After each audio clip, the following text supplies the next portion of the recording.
크리스찬 연예인 부부 가운데 여러 가지 사업의 실패와 가정의 어려움 가운데 이 어려움을 잘 이기고 행복하게 잘 사는 개그맨 부부가 있습니다.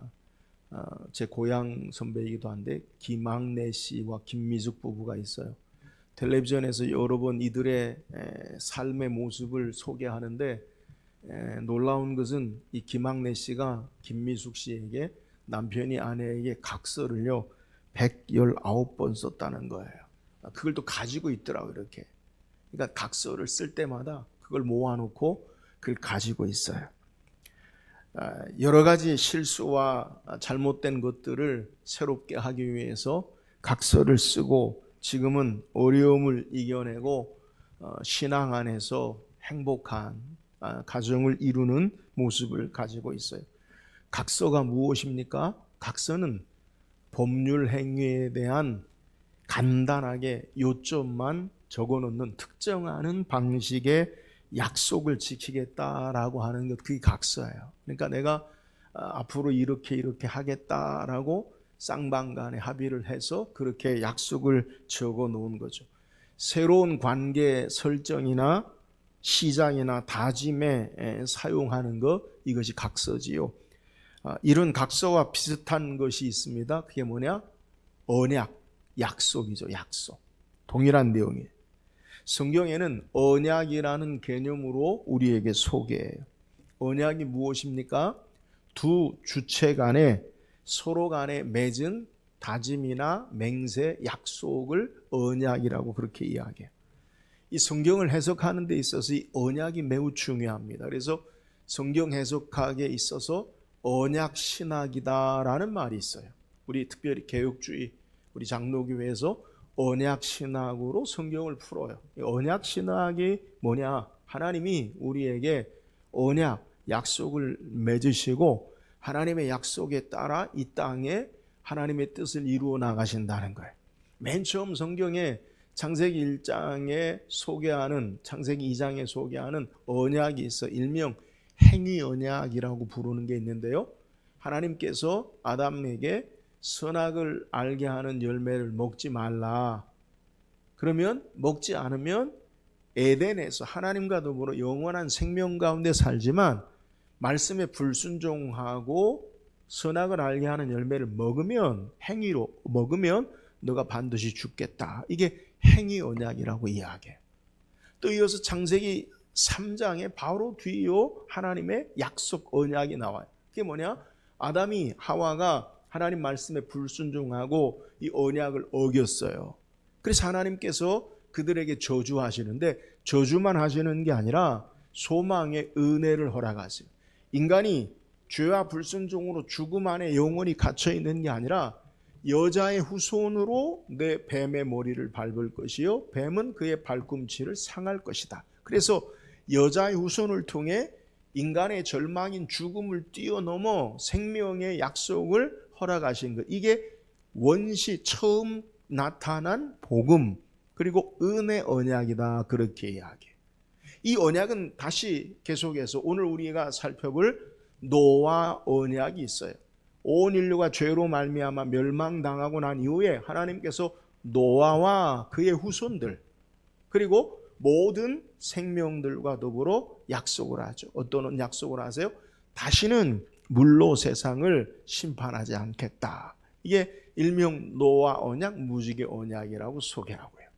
이 언약은요 연속성을 가지고 창세기 12장에 어떻게 나타나냐? 하나님이 아브라함을 부르셔서 아브라함을 통해서 내 후손으로 내 민족으로 말미암아 모든 사람이 복을 받을 것이고 너는 복의 근원이 될 거다. 너로 말미암아 내 후손으로 복을 얻을 거다. 장차 아브라함을 통한 예수 그리스도로 말미암아 온 인류에게 하나님의 참된 축복을 주시는 약속을 하세요. 이 아브라함의 언약은 이삭과 야곱에게 이어지고요. 다시 이스라엘 백성이 애굽에 430년 종살이 하다가 하나님께서 모세를 통해 그들을 구원해 내시고 시내산에서 언약을 맺어요. 나는 애굽 땅 종되었던 곳에서 너희를 인도해낸 여호와라. 내가 거룩하니 너희도 거룩할지어다. 나는 너희 하나님이 되려고 너희는 내 백성이 되고. 그래서 시내산 언약을 맺으세요. 하나님이 우리의 하나님 되시고 하나님은 우리는 하나님의 백성 되는 언약을 맺으세요.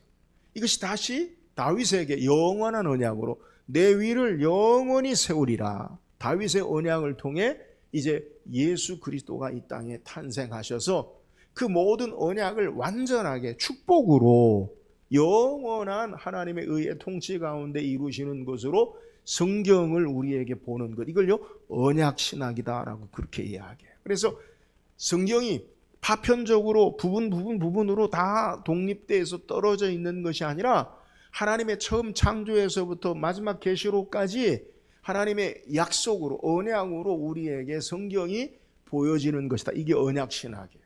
그래서 우리는 구약을 장차 예수 그리스도가 이 땅에 오실 약속의 책, 그리고 신약은 오셔서 우리에게 행하신 새로운 약속의 책. 그래서 영어로 Old Testament, New Testament, 그렇게 우리에게 언약책으로 성경을 이야기하는 거예요. 자, 오늘 우리가 살펴볼 본문의 내용, 이어서 말씀드린 대로 언약의 특징이 무엇인지를 우리에게 성경이 소개하고 있어요. 오늘 함께 읽은 본문은 우리가 창세기 8장에 이어서 우리가 성경을 해석해야 돼요. 8장이 무엇입니까? 홍수 이후에 이제 노아와 그의 가족들을 하나님 말씀을 따라 방주에서 나와서 처음 행한 것이 뭐냐? 여호와께 제단을 쌓고 번제를 드린 거예요. 하나님이 이 예배를, 번제를 받으시고 창세기 9장 1절에 7절까지 노아와 그의 어들에게 뭘 하셨느냐? 복을 주시고요. 이어서 언약을 세우는 것을 우리에게 소개해요. 그러니까 오늘 성경은 오늘 시간상 본문의 내용을 묵상하지만 창세기 8장과 이어서 방주에서 나오고 하나님 앞에 번제로 예배하고 하나님이 그들을 축복하고 이어서 하나님이 그들과 언약하시고 말씀하시는 연속성으로 우리가 본문을 이해해야 된다라는 거예요. 노아는 이제 홍수 이전의 삶을 살 수 없어요. 온 인류가 죄악으로 멸망당한 그 이전의 삶과 환경도 같지 않아요. 홍수 이전의 삶으로 온 인류와 생물들이 되돌아갈 수 없어요. 이제 새로운 세상이에요. 홍수 이후에 새로운 질서 가운데 하나님께서 그들에게 이제 새로운 질서와 하나님의 역사 가운데 언약을 맺으시는 것을 우리에게 소개해요. 이 언약은 어떤 언약이냐?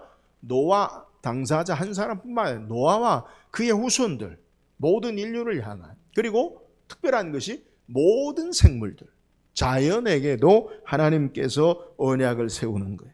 그 언약의 내용이 뭐예요? 홍수로 땅을 멸하지 않겠다라고 약속하시고 그 약속의 증거로 구름 사이에 무지개를 두시고 영원한 언약을 하나님이 기억하시겠다. 그래서 일명 노아 언약은 무지개 언약이라고도 그렇게 부르는 내용이에요.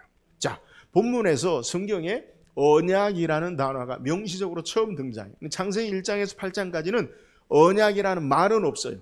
앞에 소개한 대로 하나님이 아담과 맺은 약속은 있어요. 선악을 알게 하는 나무를 먹지 말라, 열매를 먹는 날에 반드시 죽으리 약속하셨어요. 근데 언약이라는 말이 명시적으로 나오지 않아요. 창세기 3장에서도 여자의 후손이 뱀의 머리를 상하고 뱀은 그의 발뒤꿈치를 상할 것이다. 언약이라고 말하지 않아요. 근데 오늘 본문에 언약이라는 히브리어로 메리트라는 말인데 이 말이 처음 등장하는데 오늘 우리가 읽은 본문 내용 가운데 7번 등장해요. 9절에 11절에 12절에 13절 15절 16절 17절에. 그러니까 완전하게 하나님의 언약에 대해서 우리에게 특성 있게 특징적으로 성경에서 보여주는 거예요. 자, 그렇다면 하나님께서 노아와 맺은 언약을 통해 우리에게 말씀하신 은혜가 무엇입니까? 자, 9절 10절 한번 읽어보세요. 9절 10절입니다. 시작. 내가 내 언약을 너희와 너희 후손과 너희와 함께한 모든 생물 곧 너희와 함께한 새와 가축과 땅의 모든 짐승에게니라. 자, 본문에 하나님께서 누구와 언약, 약속을 맺은 것을 우리에게 소개하느냐. 자, 약속하면 약속의 당사자가 있어야 되죠. 언약의 당사자 누구냐? 내가 누구예요? 하나님과. 그리고 누구와 약속을 맺습니까? 약속의 당사자가 한편 당사자는 하나님이시고 한편 당사자는 노아와 그의 후손과 모든 생물에게 언약하시는 것을 우리에게 소개해요. 그러면 그 언약의 내용이 뭡니까? 11절 12절 읽어보세요. 시작. 내가 너희와 언약을 세우리니 다시는 모든 생물을 홍수로 멸하지 아니할 것이라. 땅을 멸할 홍수가 다시 있지 아니하리라. 하나님이 이르시되 내가 나와 너희와 및 너희와 함께하는 모든 생물 사이에 대대로 영원히 세우는 언약의 증거는 이것이니라. 자, 하나님과 노아와 노아 후손과 모든 생물 언약의 당사자가 있고요. 그 언약의 중심 내용이 뭐냐? 홍수로 땅을 멸하지 아니할 것이다 라고 말씀하는 거예요. 여기서 우리가 생각해 봐야 할 문제가 뭐냐? 이 약속이 서로에게 쌍방, 약속의 언약의 당사자에게 조건이 맞느냐라는 것을 생각해 봐야 돼요. 우리가 누구와 약속을 하면, 각서를 쓰거나 약속을 하면 서로 쌍방 간의 유불리를 따지고요. 거기에 합의돼서 만족할 만한 서로의 이해타산이 맞으면 합의하고 약속을 하죠. 그죠? 이게 언약이죠. 근데 오늘 본문에 노아와 후손들과 모든 생물과 하나님과 언약을 생각해 보면, 오늘 언약의 내용을 본문을 묵상하면 이 언약이요, 일방적인 것을 우리는 발견할 수 있어요. 약속의 내용이 뭐라고요? 홍수로 땅을 멸하지 않겠다라고 말한 것이 약속의 내용이에요. 그렇다면 누가 이 약속의 구속력을 가지고 지킬 수 있느냐? 누가 홍수로 땅을 멸하지 않을 구속력을 가지고 지킬 수 있습니까? 누구만이 할 수 있어요? 하나님만이 할 수 있어요. 노아와 그의 후손들과 모든 생물들은 홍수를 일으킬 수도 없고요, 홍수로 세상을 멸할 수도 없어요. 누구만, 오직 하나님만 홍수를 땅에 일으키기도 하시고요, 세상을 멸하실 수도 있는 분 되심을 우리에게 소개하는 거예요. 자, 이렇게 언약을 통해 그러면 누가 유익을 얻습니까? 누가 유익을 얻어요? 노아와 그의 후손과 모든 생물이 유익을 얻죠. 하나님 편에서는요, 유익을 얻는 게 아무것도 없어요. 자, 약속은요, 우리가 서로 약속하면 서로를 그 약속에 매이게 해요. 약속이 구속력이 있다고요. 우리가 자녀들에게도 내가 엄마가 아빠가 언제 선물 사줄 거야. 그러면요, 그게요, 구속력이 있어요. 그래서 얘기하죠. 아빠, 엄마 언제 사줄 거야? 언제 사줄 거야? 애들은요, 꼭 졸르지요. 그러면 일방적으로 그 약속에 매여서 언젠가 그 약속을 이루어야 돼. 아니면은 엄마 아빠는 거짓말쟁이, 엄마 아빠는 계속 얘기한다. 해줄 때까지 얘기하지 않아요? 그러니까 구속력이 있어서 그것을 우리가 해야 돼요. 여러분, 신실한 사람은 약속을 꼭 지키려고 노력하죠. 시간과 물질과 모든 것을 통해서 약속을 이루려고 하는. 그래서요, 이 약속은 다 매이게 돼요. 구속력이 있어요. 우리가 빈말이라도, 여러분 빈말이라도 하지 마세요. 빈말이라도 제가 뭘 해드릴게요, 뭐 합시다, 그거 하면요 꼭 지키세요. 아시겠어요? 빈말 한 사람은 기억 못해도요, 들은 사람은 기억해요. 에? 빈말 한 사람은 기억 못해도 그걸 들은 사람은 기억해요. 나한테 뭐 해준다고 그랬는데?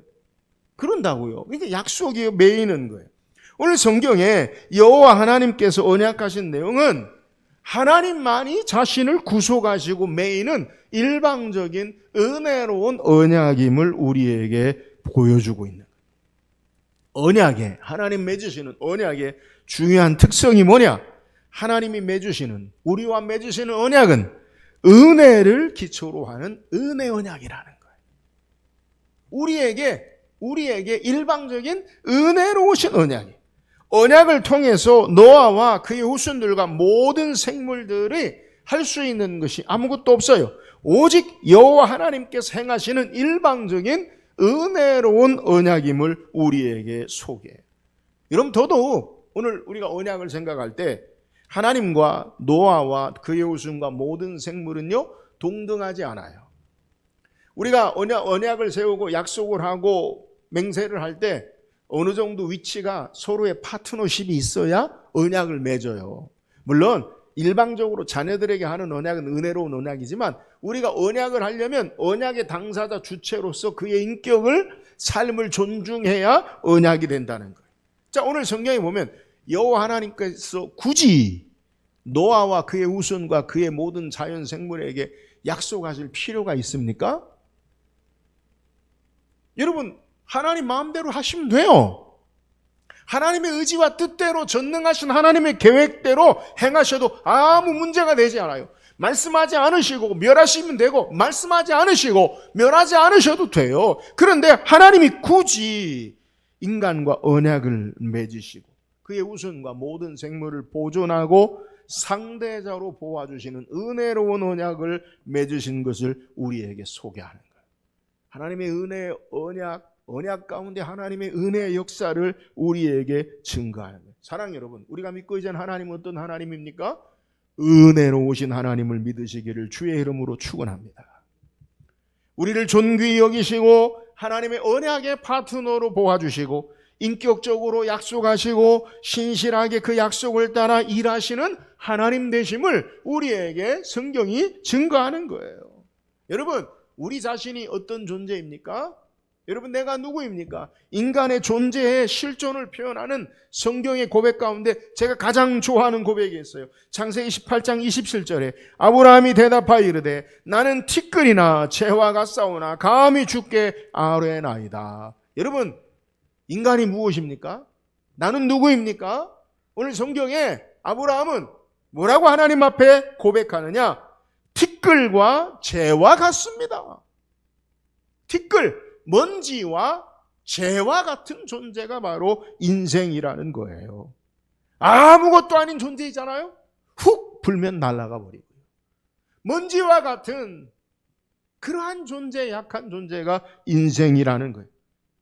아무것도 아닌 먼지와 재 같은 인생들을 부르셔서 참된 생명의 능력으로 살게 하시고 은혜 가운데 살게 하시는 것, 이것이 바로 우리의 하나님의 은혜로 만드시고 창조하신 삶의 모습이라는 것. 아무것도 아닌 인생들을 사랑하셔서 독생성자 예수 그리스도를 이 땅에 보내셔서 우리를 대신하여 죽게 하시고 우리를 사망의 권세 가운데 건지시고 하나님의 자녀 삼으시고 영원한 하나님 나라를 얻게 하시는 은혜가 우리 안에 역사되는 거예요. 사랑 여러분, 오늘 노아 언약, 무지개 언약을 통해 우리에게 말씀하는 게 뭐예요? 우리가 믿고 이제 하나님은 은혜로우신 하나님 되세요. 이 하나님 의지하고 감사하며 신앙하는 저와 여러분 되기를 주의 이름으로 축원합니다. 또한 언약을 통해 우리 주신 은혜가 뭐예요? 11절 읽어보세요. 11절 시작.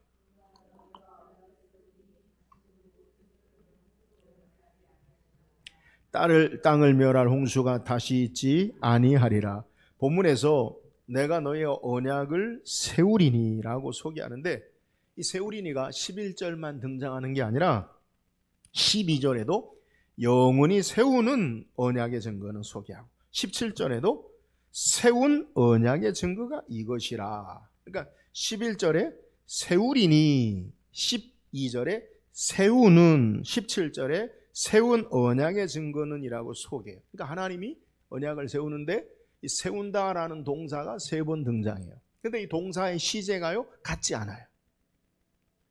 오늘 12절에 우리에게 언약을 세우리니 미래 시제, 미래에 그렇게 되어진다라고 우리에게 소개하고 또 12절에 우리에게 영원히 세우는 이라는 말은 지금 현재부터 현재형을 소개하고요. 17절에 세운 언약의 세운이라는 말은 현재 완료로 우리에게 소개해요. 그러니까 현재와 미래와 또 현재 완료, 지금부터 앞으로 영원히 완전하게 행하신다라는 하나님의 의지를 우리에게 소개하고 있어요. 그러니까 세운다, 언약을, 약속을 세우는데 현재와 미래와 그리고 미래의 모든 일의 완전함으로 하나님께서 언약을 이루신다라는 다양한 동사의 시제로 하나님의 주도권과 실현을 우리에게 보여주세요. 그러니까 이 언약은 여호와 하나님이 언약을 시작하시고 언약을 유지하시고 언약을 완성하신다, 이것을 우리에게 말씀하고 있어요. 누가 현재와 미래와 모든 것을 완전하게 이루시겠다고 말씀하고 계시느냐? 9절에 내가 내 언약을 너희와 너희 후손과, 11절에도 내가, 12절에도 내가, 13절에도 내가, 14절에도 내가, 15절에도 내가, 17절에도 내가 7번 말씀하세요. 내가 언약을 세우고 미래에도 현재에도 완전하게 이루겠다라고 말씀하고 계세요. 그러니까 하나님은 언약을 지금부터 영원히 완전하게 이루시겠다라고 신실하신 하나님을 우리에게 소개하는 거예요. 여러분, 언약을 통해, 약속을 통해 우리가 믿고 이제는 하나님을 우리에게 보여주는데요, 우리가 믿고 이제는 하나님은 어떤 하나님이냐? 신실하신 하나님 되심을 믿으시기를 주의 이름으로 축원합니다. 약속하신 것을요 반드시 지키세요. 모세는 신명기 7장 9절에 그런즉 너는 알라 오직 내 하나님 여호와는 하나님이시요 신실하신 하나님이시라. 그를 사랑하고 그의 계명을 지키는 자에게는 천대까지 그의 언약을 이행하시며 인애를 베푸시되. 우리가 믿고 이제는 하나님은 신실하신 하나님. 히브리서 6장 17절 18절에 하나님의 약속의 기업을 받는 자들에게 그 뜻이 변하지 아니함을 충분히 나타내시려고 그 일로 맹세로 보정하셨느니 이는 하나님이 거짓말을 하실 수 없는 이 두 가지 변하지 못한 사실로 말미암아 앞에 있는 소망을 얻으려고 피난처를 찾은 우리에게 큰 안위를 받게 하려 하심이라. 우리가 믿고 의지하는 하나님은 약속하신 것을, 맹세하신 것을 반드시 신실하게 이루시는 하나님 되심을 믿으시기를 주의 이름으로 축원합니다. 거짓말하지 않으시는 하나님이시요 약속하신 것을 반드시 이루시는 능력의 하나님. 우리는요 약속을 했다가도 잘 못 지켜요. 왜요? 능력이 안 돼서, 시간을 잘 관리를 못해서, 물질이 없어서. 어떤 약속을 했다가 내가 이렇게 하겠습니다 했다가도 내 능력이 안 돼서 못해요. 하나님은 우리에게 약속하신 것을 반드시 신실하게 얼마든지 이루시는 하나님 되심을 우리에게 소개하는 거예요. 사랑하는 여러분, 우리가 이 하나님, 신실하신 아버지 하나님을 신뢰하고 의지한다면 그가 우리에게 주신 약속의 말씀, 생명의 말씀을 얼마든지 신뢰할 수 있음을 믿으시기를 주의 이름으로 축원합니다. 하나님의 약속의 말씀을 붙잡으세요. 비록 더딜지라도 반드시 말씀하신 바를 이루세요. 저와 여러분에게 성경을 통해 하나님이 약속하신 바를 반드시 이루시고 행하시는 하나님 되심을 우리에게 소개하는 거예요.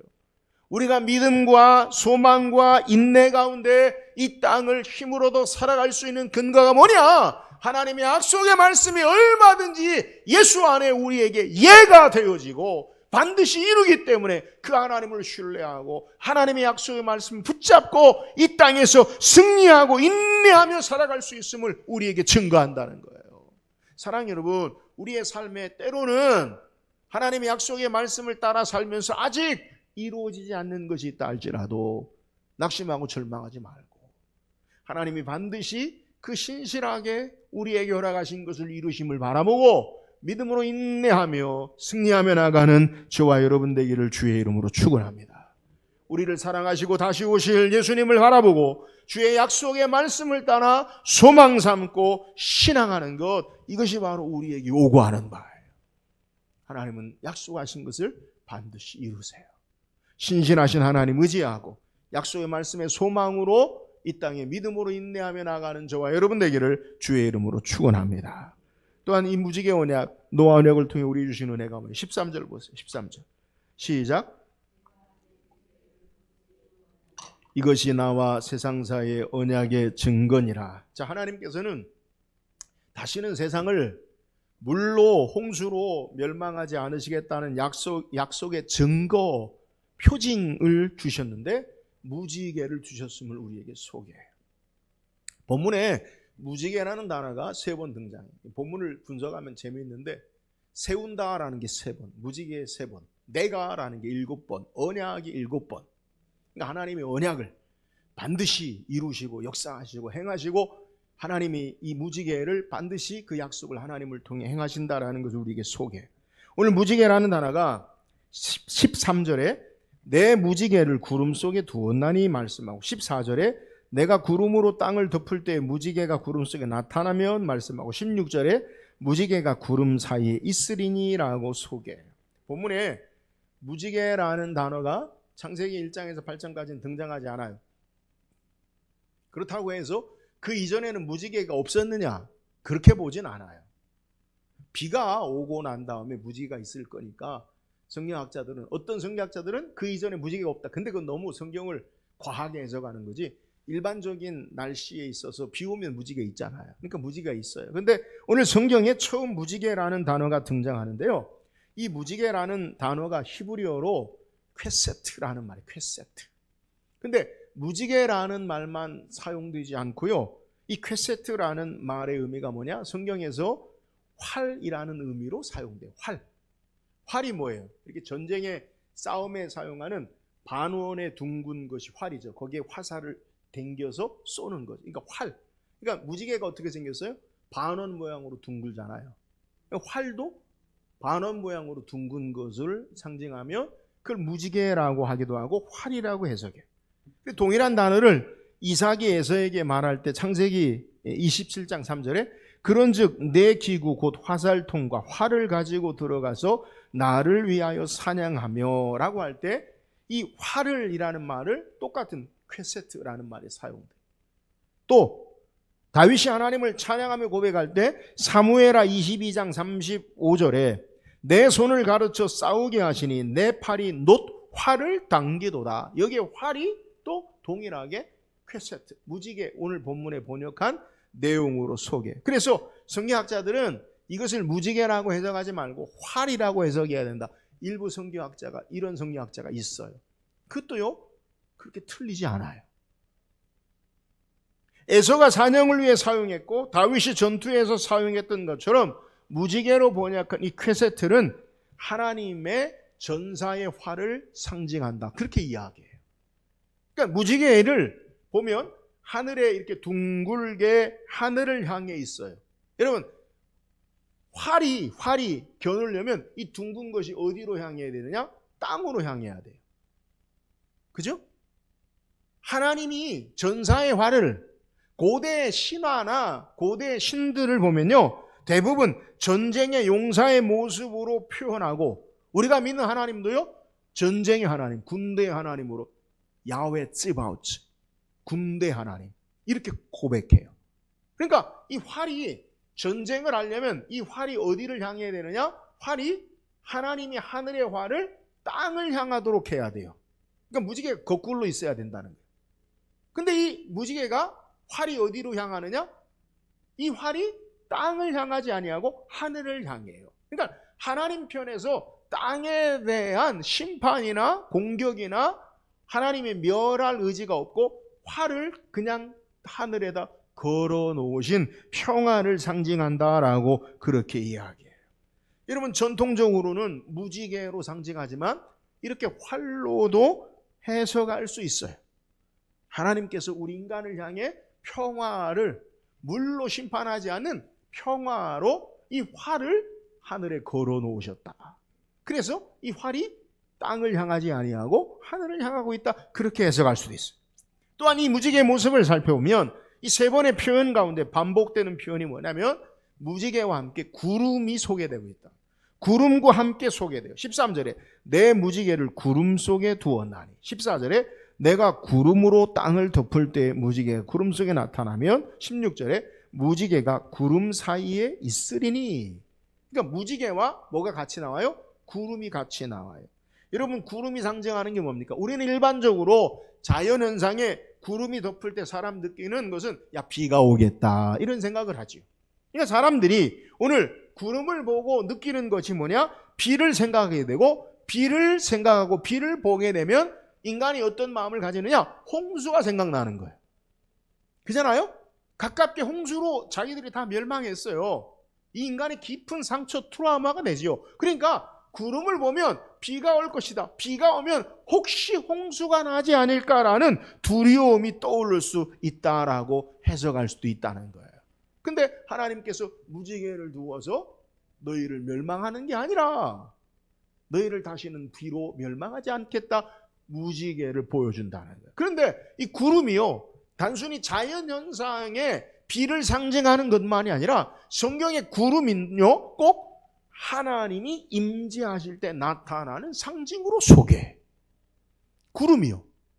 신의 산에 구름 가운데, 지진 가운데 하나님께서 나타나시고 빽빽한 구름 가운데 여호와께서 임재하시는 모습을 우리에게 소개해요. 그래서 구름 속에서 무지개를 통해 하나님이 약속하신 멸망의 심판 가운데 있지 않은 평화를 보고 소망과 위로받음만을 상징하는 것뿐만 아니라 이 구름을 통해서 무지개를요, 하나님의 모습을 우리에게 소개해요. 에스겔 선지자는 에스겔 1장의 환상 가운데 하나님의 보좌를 보게 돼요. 에스겔 1장 26절에 보니까 그 머리 위에 있는 궁창 위에 보좌의 형상이 있는데 그 모양이 남부석 같고 그 보좌의 형상 위에 한 형상이 있어 사람의 모양 같더라. 여러분, 하나님의 보좌를 에스겔 선지자가 본 거예요.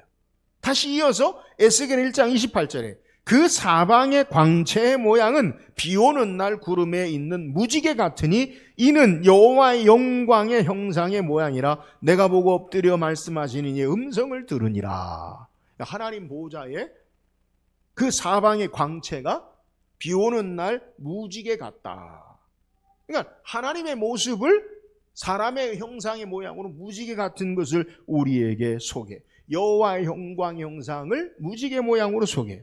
다시 요한은 요한계시록에서 하늘에 주의 얼굴을 배웠죠. 환상 가운데 예수님을 만나죠. 하늘문이 열리고 주님의 음성을 듣는데 계시록 4장 2절 3절에 보니까 내가 곧 성령에 감동되었더니 보라 하늘에 보좌를 베풀었고 그 보좌 위에 앉으신 이가 있는데 앉으신 이의 모양이 벽옥과 홍보석 같고 또 무지개가 있어 보좌에 돌렸는데 그 모양이 녹보석 같더라. 예수 그리스도가 앉은 모양이 그 앉은 주위에 무지개가 있다. 이것을 우리에게 소개하는 거예요.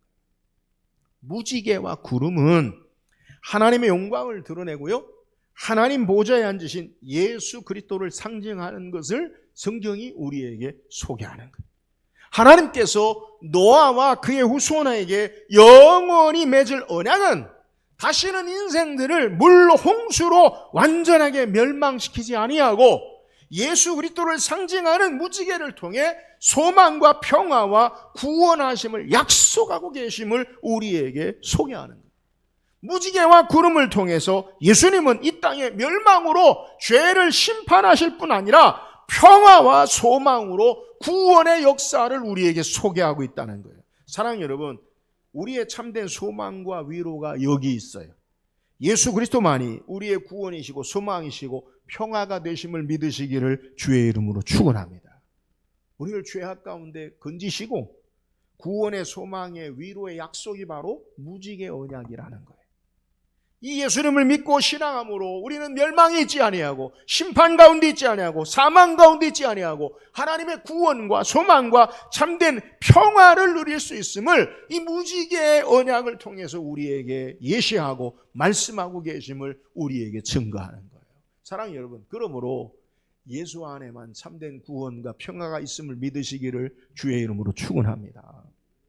절망의 멸망 가운데 우리가 살 수 있는 하나님의 약속은 무지개 언약을 통해 우리의 평화와 구원은 오직 예수 그리스도 그분에게 있다는 거예요. 사랑하는 여러분, 날마다 이 예수 그리스도로 말미암아 주님 주시는 참된 평화와 구원의 소망으로 승리하는 삶이 되기를 주의 이름으로 축원합니다.